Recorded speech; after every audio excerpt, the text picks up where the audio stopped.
Boa tarde a todos. Espero que estejam todos ainda com energia após um dia tão longo, mas vamos dar início à audição da DGAV, a requerimento do Grupo Parlamentar do Chega. Deixa-me só chegar isto. Audição da Sra. Doutora-Geral da Direção-Geral de Alimentação e Veterinária, Susana Guedes Pombo, a propósito da problemática dos animais errantes. Sendo que, tratando-se de um requerimento do Grupo Parlamentar do Chega, dispõe de 2 minutos iniciais, tendo sido informada à mesa que a intervenção pretendia ser feita pela Sra. Deputada Cristina Rodrigues, que, não sendo membro desta comissão, como habitualmente, cumpre-me perguntar se alguém se opõe a que a Sra. Deputada participe nesta reunião.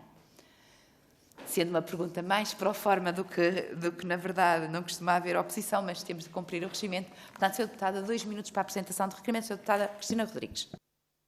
Muito obrigada, Sra. Presidente, Senhoras e Senhores Deputados, Sra. Diretora-Geral, Doutora Susana Pombo. Quero começar por agradecer a possibilidade de me permitirem participar nesta comissão.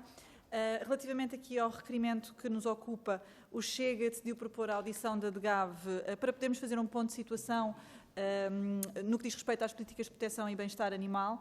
No início desta legislatura e, portanto, com a tomada de posse do novo Governo, houve o anúncio de que se verificaria a transferência das competências que teriam sido na anterior legislatura alocadas ao ICNF e, portanto, elas voltarão para a DGAV, segundo aquilo que já nos foi confirmado até numa outra audição com o próprio ICNF, e julgo que era importante percebermos quando é que esta transferência se irá materializar, se já existe um plano ou não. Por outro lado, era importante perceber, nós sabemos que foram contratados um conjunto de médicos veterinários para o ICNF para o cumprimento das suas funções. Gostávamos de saber se eles também serão transferidos para a Direção-Geral de Alimentação e Veterinária, entre outras coisas que considerem pertinentes no âmbito da transferência das competências.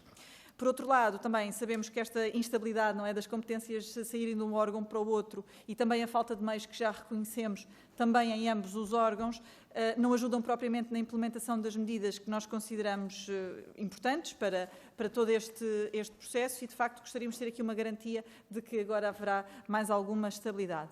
Por outro lado, há uns meses foi publicado um trabalho que foi realizado pela Universidade de Aveiro a pedido do ICNF, dá-nos conta de cerca de 1 milhão de animais abandonados no nosso país.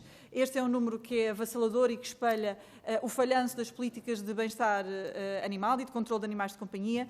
É o resultado de anos e anos de uma enorme irresponsabilidade relativamente a esta problemática. Foi aquilo que se chama o deixa andar, foi o ninguém quer saber, foi o não querer gastar dinheiro com animais e, portanto, houve aqui, a nosso ver, obviamente, alguma irresponsabilidade. Sabemos que o descontrole de animais comporta riscos para a saúde pública, mas também, essencialmente, uma sociedade evoluída não pode permitir ninhadas e ninhadas a nascerem nas ruas sem que ninguém se ocupe deles, até que chegue alguma alma caridosa que efetivamente lhes dê algum conforto. E, portanto, nesta intervenção, agora terminando, era para saber quais é que são os planos da DGAV relativamente à questão dos animais errantes, como é que tenciona ou que estratégia pretende adotar para a sua redução. Obrigada.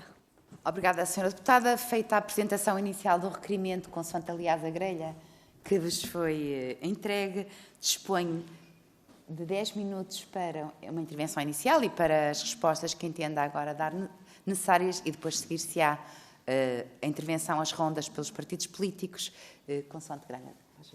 10 minutos. Muito obrigada, boa tarde a todos. Cumprimento a Sra. Presidente, todos os deputados, dizer que é sempre um gosto a Direção-Geral de Alimentação e Veterinária vir aqui partilhar todas as questões e todos os desenvolvimentos sobre as matérias que entendem remeter-nos.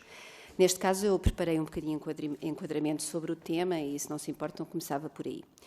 Por isso, a Direção-Geral de Alimentação e Veterinária é um organismo da Administração Direta do Estado com autonomia administrativa, que atualmente está na dependência do Ministério da Agricultura e Pescas, investida nas funções da Autoridade Sanitária Veterinária e Fitossanitária Nacional, a Autoridade Nacional para o Medicamento Veterinário e a Autoridade responsável pela gestão do Sistema de Segurança dos Alimentos, que contribui, assim, para fortalecer a confiança dos consumidores, a promoção e a proteção da saúde pública e a sustentabilidade do setor agroalimentar.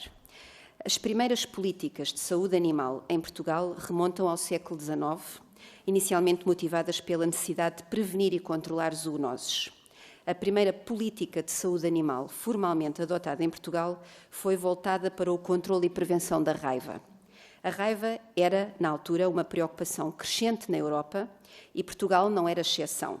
Com o risco de transmissão aos humanos, foi necessário estabelecer medidas que controlassem a população de cães errantes e que monitorizassem os animais de companhia. A previsão de canis municipais em Portugal tem raízes profundas na legislação de saúde pública, particularmente relacionada com o controle desta doença. Tudo começou em 1899, no controle da raiva em Portugal, em que a primeira legislação prevê a captura de cães errantes e que prevê as funções de autoridades municipais em garantir que os cães encontrados na via pública sem identificação deviam ser capturados e os locais de recolha começaram então a surgir, ainda que de uma forma informal, em cada município.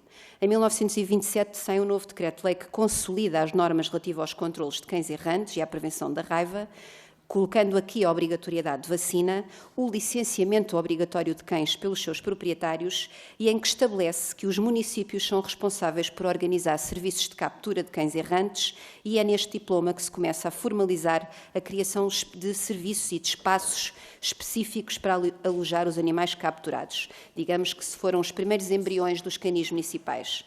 1942, um passo em frente na regulamentação dos serviços dos canis, estabelece a criação formal de canis municipais para recolher animais errantes, regulamenta a forma como os municípios devem gerir esses espaços com a implementação de normas de higiene, alojamento e alimentação para animais e define as condições em que os animais poderiam ser abatidos com foco principal na saúde pública. Em 2001, aparece a consolidação de muitos dos princípios das leis anteriores, um diploma que continua vigente e que vem trazer regras específicas para os centros de recolha oficial, com maior foco no bem-estar animal, para além de regulamentar captura, detenção e adoção de animais. Nas últimas décadas, as preocupações relacionadas com canis municipais e a gestão de animais errantes em Portugal têm evoluído significativamente. A abordagem atual reflete uma alteração de paradigma.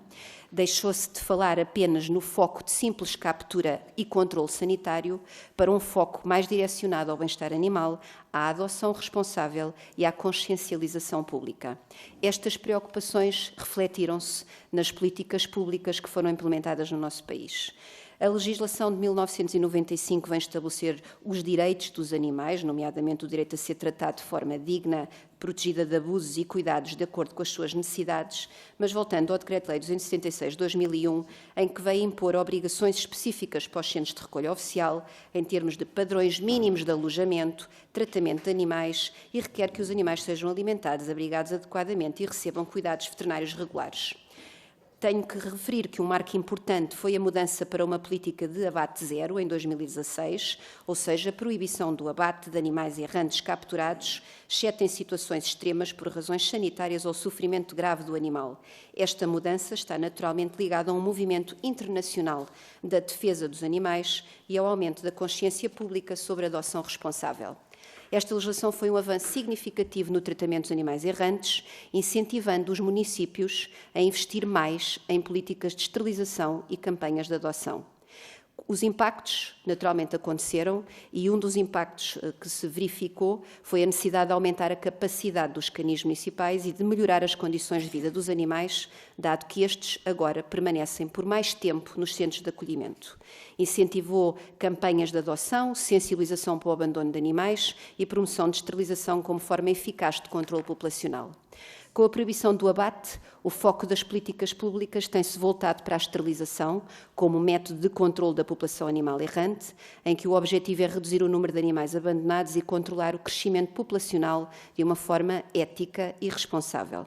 A citada lei de 2016 prevê também a obrigatoriedade de esterilização dos animais que sejam entregues para adoção pelos centros de recolha oficial. Uma preocupação crescente é a promoção da adoção responsável e a sensibilização da população para a detenção responsável dos animais. Isto reflete-se nas inúmeras campanhas públicas para reduzir o abandono e para aumentar o número de adoções ao invés das compras de animais de companhia. Várias campanhas nacionais e municipais promovem a adoção de animais em canis e gatis municipais, muitas vezes realizadas em conjunto com organizações não governamentais e associações de proteção animal. Os canis, atuais CROs, têm agora uma função mais proativa, em termos de educação e consciencialização. Há esforços para envolver a sociedade civil e promover o não abandono e a adoção responsável. Com a evolução destas preocupações quanto ao bem-estar e ao controle da população animal, o controle de identificação dos animais de companhia tornou-se também uma prioridade. A identificação por microchip é obrigatória no nosso país desde 2003, permitindo o melhor controle dos animais domésticos e facilitando a devolução aos seus proprietários em caso de abandono ou fuga. Com o aumento do número dos animais nos canis, decorrente da proibição do abate, ou melhor dizendo, da ocisão, e considerando as novas exigências legais, muitos municípios enfrentaram e continuam a enfrentar algumas dificuldades financeiras para atualizar ou expandir as suas infraestruturas.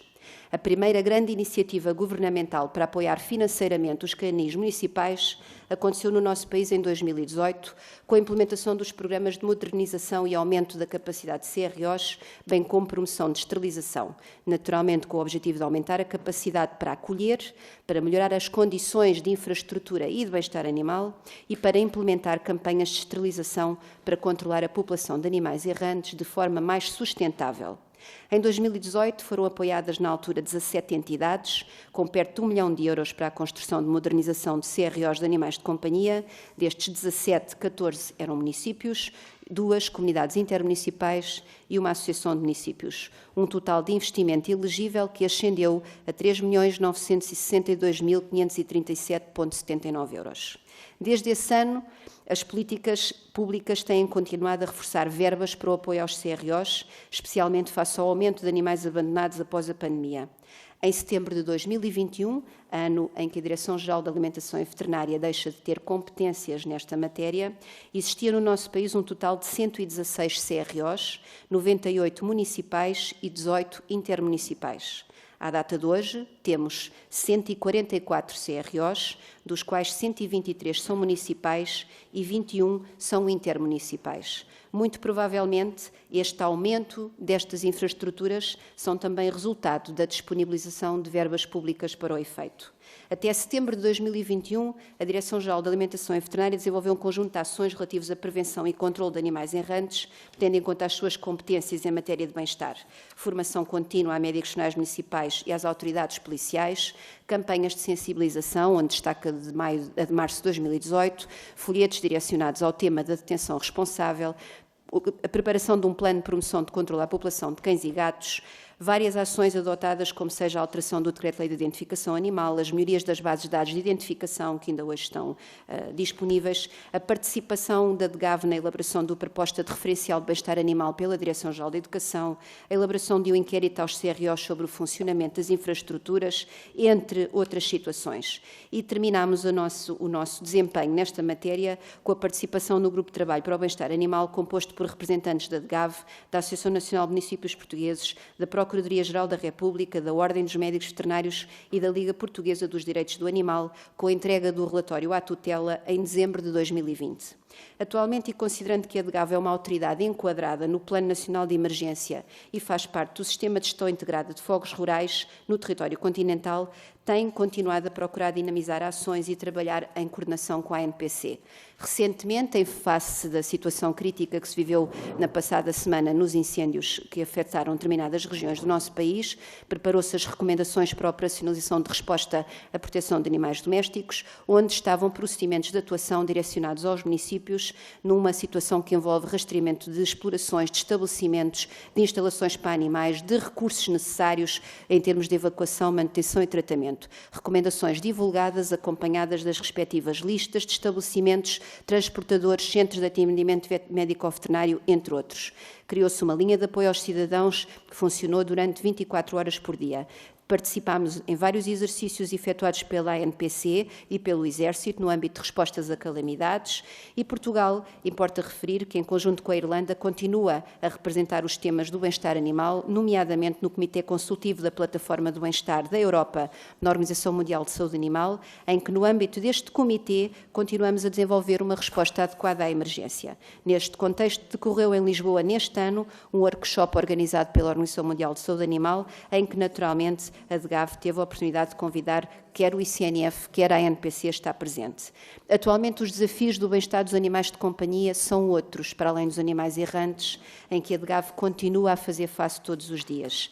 E um dos que chamo especial atenção tem a ver com o tráfico ilegal de animais de companhia, em que é uma prioridade para os Estados-membros e para a Comissão, assunto de extrema importância em que envolve várias dimensões que se prendem com a saúde, circulação, bem-estar animal, mas também muito com questões de fraude.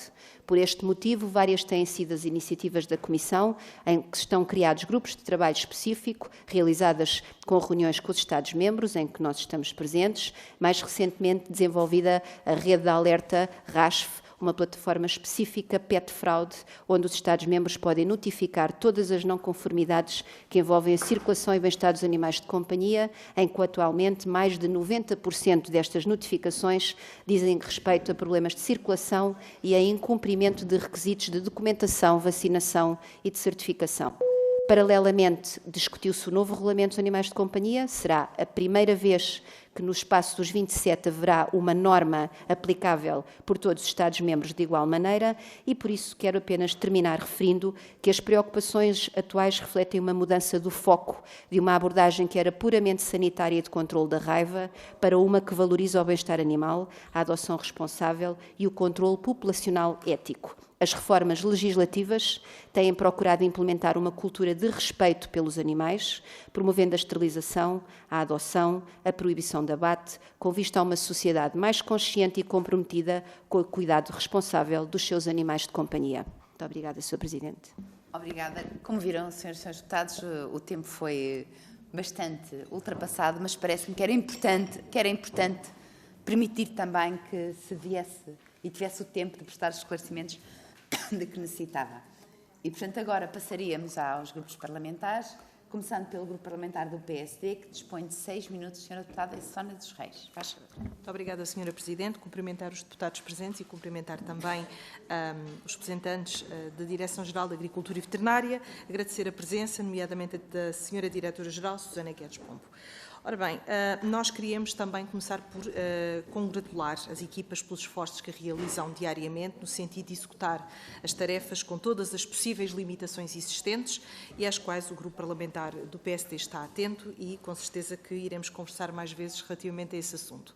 Contudo, e porque o tempo é limitado e, enfim, a hora já é tardia, e relativamente à temática que nos traz aqui hoje, consideramos que a apresentação foi altamente elucidativa, sendo que estamos agora mais cientes dos problemas e das dificuldades com que se debatem. Porém, de modo a termos uma noção em termos quantitativos e também um conhecimento mais sustentado da vossa atividade e das vossas dificuldades e de que forma poderemos vir a colaborar, gostaríamos de saber quantos animais errantes estão contabilizados a nível nacional, quais os municípios em que não existe registro. Esse registro, a não existir, será por falta de recursos humanos ou meios técnicos que não permitem, de facto, esse levantamento? Qual é o rácio de recursos humanos portanto, por animal que consideram que é, de facto, um valor ótimo ou desejável? Quais as estratégias de controle e quais as mais eficazes, na vossa opinião? Será a adoção, a esterilização ou, eventualmente, outras estratégias que possam sugerir? Será que as famílias de acolhimento podem ser uma solução?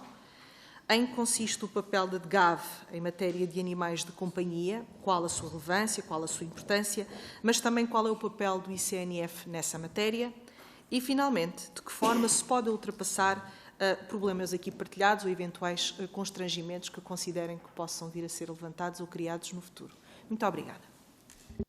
Obrigada, Sra. Deputada. Passava agora a palavra ao Grupo Parlamentar do Partido Socialista. Sra. Deputada Raquel Ferreira dispõe também de 6 minutos. Muito obrigada, Sra. Presidente. Cumprimentar as senhoras e os senhores deputados e a Sra. Diretora-Geral, Susana Pombo. Infelizmente, ainda assistimos a alguma frequência a animais que são abandonados, mas, por outro lado, também, como já disse aqui numa breve resenha que fez, houve uma evolução, efetivamente, da legislação para a proteção desses animais. Desde logo, a Lei de 92/95 veio estabelecer inicialmente as normas sobre a proteção desses animais e depois, mais recentemente, a Lei número 27/2016, que introduziu importantes mudanças na proteção dos animais em Portugal, incluindo disposições específicas sobre animais errantes e que trouxeram alguns aspectos positivos, nomeadamente a lei que reforçou as responsabilidades dos municípios, os incentivos também para as campanhas de esterilização de adoção de animais errantes e também as penalizações mais severas para o caso dos maus-tratos. Portanto, esta lei 27 de 2016 trouxe efetivamente esses avanços significativos na proteção de animais errantes em Portugal, mas é importante que a sua eficácia seja completa e que depende muitas vezes também de uma fiscalização eficiente e também, e acima de tudo, de uma maior consciencialização da sociedade.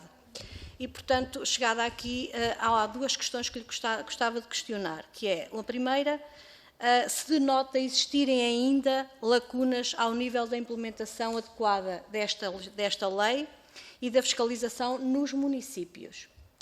E depois, há pouco, também falou do tráfico ilegal dos animais de companhia.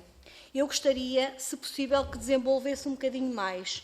Porquê? Porque é importante saber para que países é que esses animais estão a ser levados, se são para países europeus ou não, e fala-se em tráfico, mas tráfico em que circunstâncias, de que forma e que destino é que é dado a esses animais. E é tudo. Muito obrigada.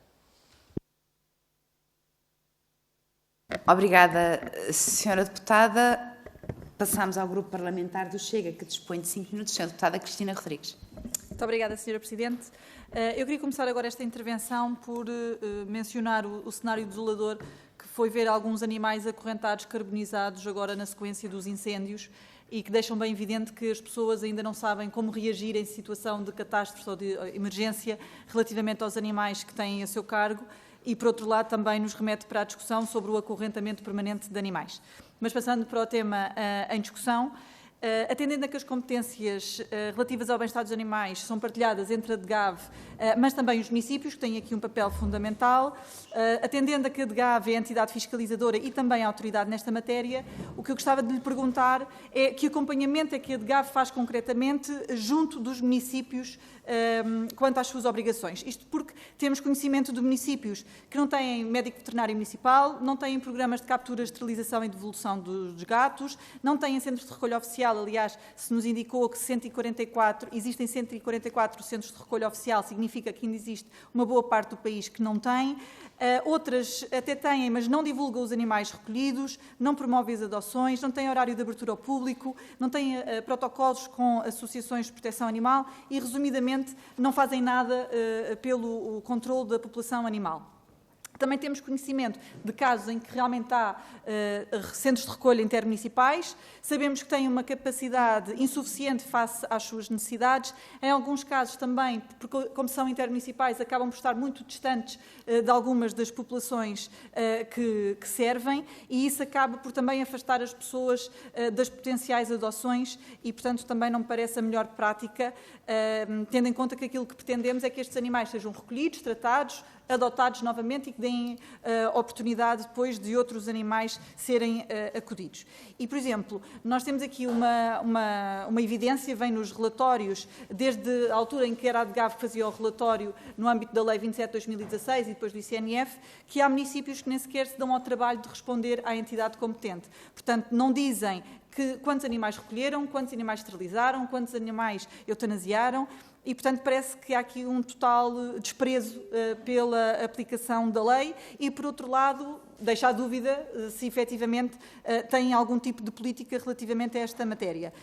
Acho que há uma evidência que é: não vale a pena termos políticas, não vale a pena, claro que vale a pena, vale sempre a pena ter campanhas de esterilização, campanhas de adoção, mas estas não podem ser meramente pontuais, têm que ser de índole nacional, porque um município pode ter uma excelente política neste âmbito, mas se o município ao lado não tiver, acaba por tornar o processo mais frustrante e mais moroso. E, portanto, queria perguntar concretamente o que é que a DGAV faz quando identifica um município, por exemplo, que não responde aos dados sobre as suas capturas, esterilizações e afins.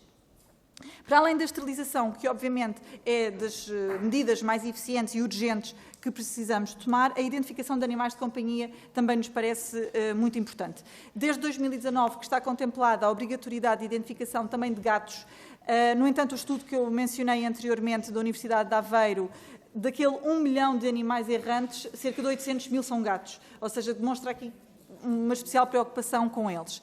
Por outro lado, também se conclui no estudo que 30% dos detentores destes animais permitem que tenham acesso ao exterior sem supervisão, provavelmente muitos deles sem estarem esterilizados, e 35% não estão identificados, e aqui era capaz de dizer que são mais do que os 35%, mas pronto, foram essas as conclusões que o estudo chegou.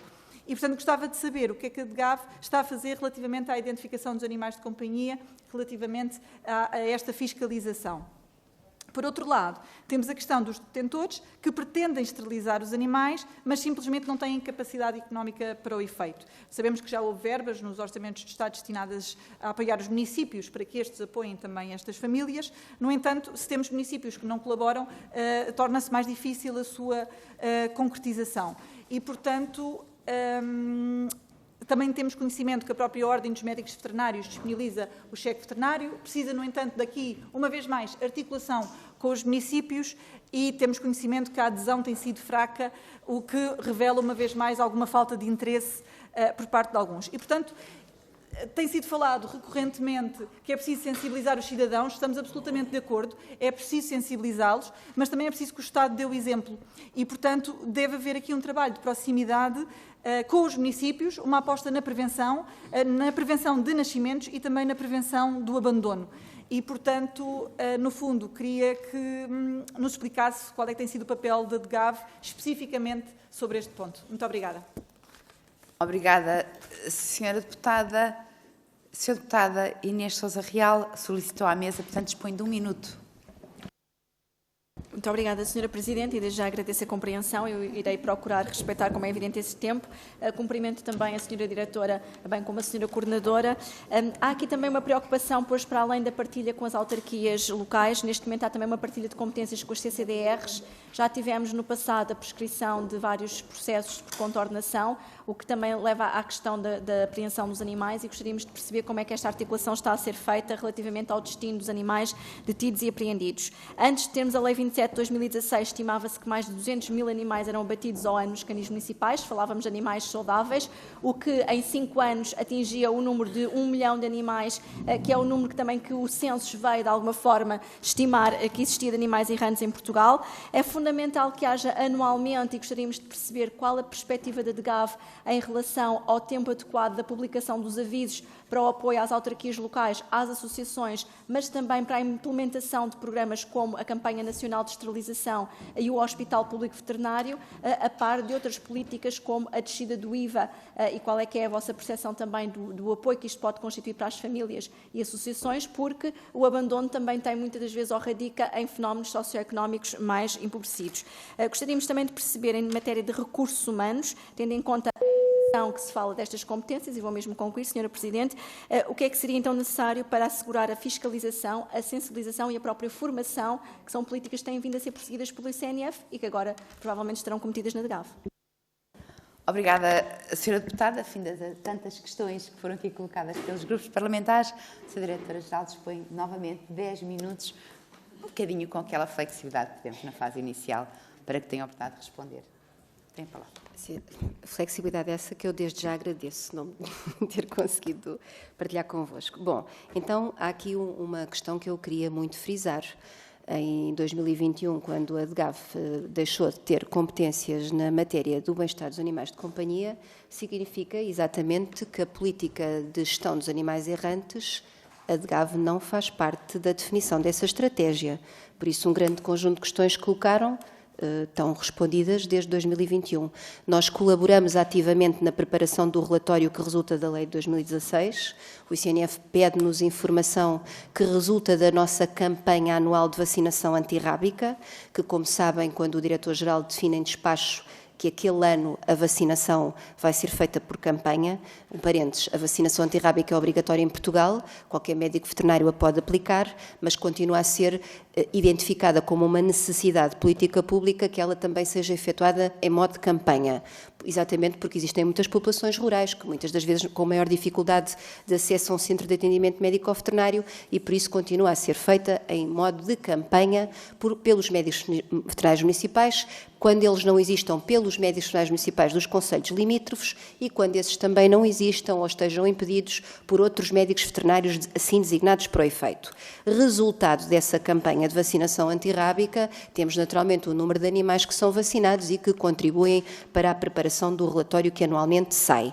Daí que, quando me perguntam qual é a quantidade de animais errantes, eu só posso remeter para o relatório, que é da responsabilidade do ICNF e para o qual nós contribuímos com a informação que detemos. Registro com desagrado, tal como vós, que continua a haver alguma dificuldade de recolher informação por parte de alguns municípios, mas a DGAV é um organismo da Administração Central do Estado, uma autoridade administrativa, não temos tutela sobre os municípios. Falar aqui sobre a questão dos médicos veterinários municipais é um facto que ainda estamos aquém, apesar da pergunta não ter sido exatamente essa, do número de autoridades sanitárias veterinárias concelhias ao longo do nosso país, mas o que é certo é que essa é uma iniciativa do município, porque só pode haver reconhecimento de um profissional quando exista um médico veterinário nos quadros do município. Por isso, enquanto não houver o provimento desse lugar, com consolidação definitiva, não pode estar em período experimental, é que pode ser submetido o processo para reconhecimento, e com o reconhecimento vem o pagamento de 40% do vencimento. Desde 2020 para cá, eu não tenho presentes os números, mas aumentámos umas dezenas naquilo que vinha a ser designado, e neste momento não se recusa a nenhum município um pedido que se faça de reconhecimento médico veterinário municipal. Temos situações em que nos pedem mais do que um, e aquilo que temos feito é prioridade a quem só tem, a quem não tem, não é? Para podermos também fazer uma gestão adequada do orçamento. Mas todos os pedidos que chegam à Direção-Geral da Alimentação Veterinária são instruídos, são cabimentados e vão para reconhecimento, neste caso, o Sr. Ministro da Agricultura. Por isso, mas enquanto não houver essa iniciativa, nós não podemos dar impulso ao processo de reconhecimento. Por isso, a nossa competência em termos de animais, neste caso animais de companhia, continua à data a ser a execução da campanha de vacinação antirrábica, em que temos os números, que para podermos efetuar esta campanha, uma premissa inicial é que esses animais têm que estar identificados, por isso indiretamente contribuímos para a identificação dos animais, é obrigatória, é um facto, mas resulta do regulamento da União Europeia e também da nossa legislação nacional que uma vacinação contra a raiva só é válida se o animal tiver sido identificado primeiro. Daí que nós só fornecemos a vacina e depois do animal estar identificado, e se ele não estiver identificado, nós fornecemos o identificador e a vacina. Isso tudo é efetuado no regime de campanha.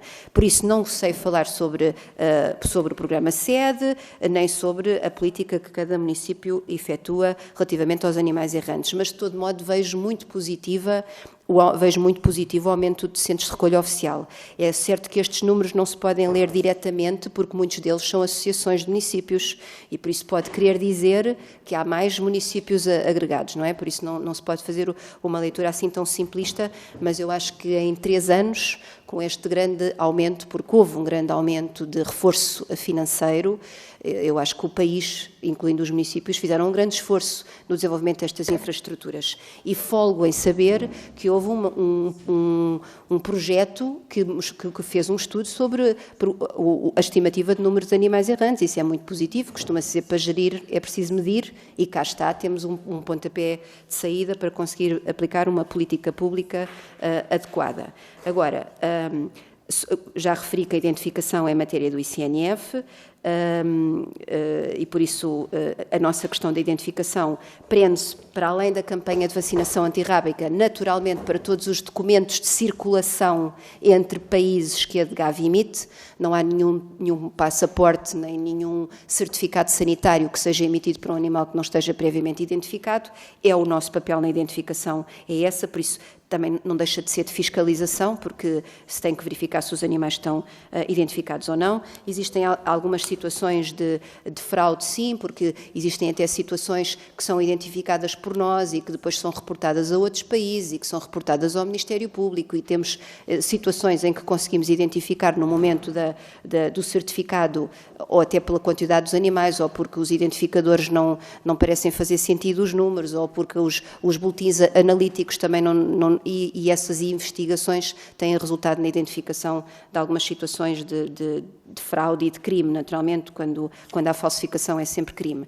E nestes processos do tráfico ilegal, a DGAV é parceiro das autoridades policiais, também a nível da União Europeia, porque existe um programa. Este tráfico ilegal não é uma situação nacional, é uma situação internacional. Os motivos são vários.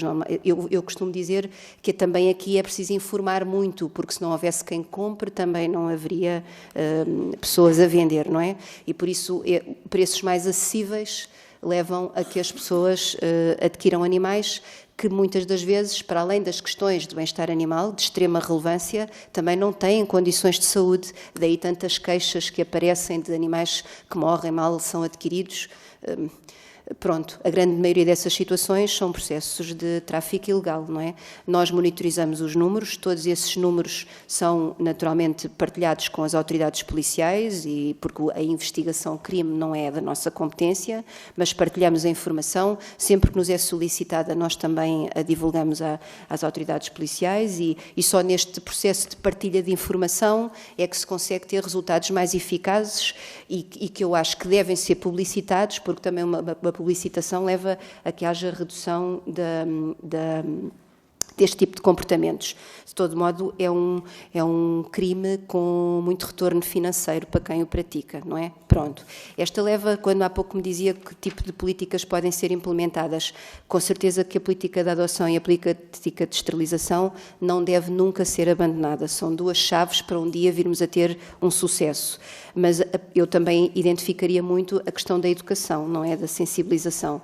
E foi nessa altura que eu quis referir o trabalho que tinha sido feito na preparação do referencial pela Direção-Geral de Educação, que ao que conhecemos não teve resultado final, mas eu acho que isso não nos deve impedir de voltarmos todos ao tema, porque sem dúvida alguma os futuros adultos e os futuros decisores do nosso país devem ser sensibilizados desde as mais tenras idades, e o Sr. Ministro da Agricultura e o Sr. Secretário de Estado têm-nos incentivado a manter as melhores relações com a Direção-Geral de Educação, até para uma alteração dos programas curriculares, facto que já começamos e que fazemos tensão de consolidar. Esse é para nós um ponto essencial. Por isso, o nosso papel da autoridade competente, à data que estamos aqui a reunir hoje, é apenas, e é muito, de saúde animal, não é? A saúde animal é uma peça basilar em todo este processo, assente em políticas de identificação, naturalmente determinadas pela legislação que define que a autoridade competente é o ICNF, e nas garantias de segurança que podemos dar a quem trata da documentação obrigatória na circulação dos animais entre os diversos Estados-membros.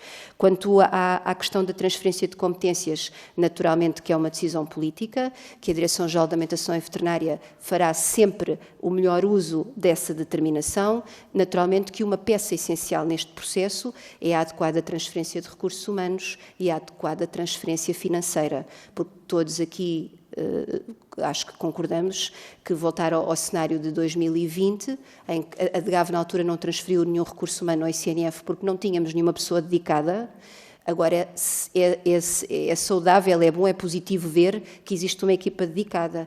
De acordo com a legislação, quando há transferências de competências, essas equipas dedicadas devem acompanhar as competências. Se assim for, creio que o mais importante não é quem é a autoridade competente, mas é que se faça bom uso das políticas que são desenhadas, dos incentivos financeiros que são determinados pelo Governo, e com certeza que essa será a nossa postura em todo este processo. De modo que, para já, não sei se me esqueci de referir a alguma questão. Não? Está tudo. Se quiserem mais alguma... Obrigada, Sra. Diretora, Sra. Coordenadora, também que acompanhou, pelas explicações que deu. Parece-me que foi uma audição profícua e clara e que veio de encontro àquilo que eram as preocupações dos grupos parlamentares. Portanto, agradeço muito a disponibilidade e peço desculpa pelo começo tardio desta nossa audição, mas são as circunstâncias. Muito obrigada.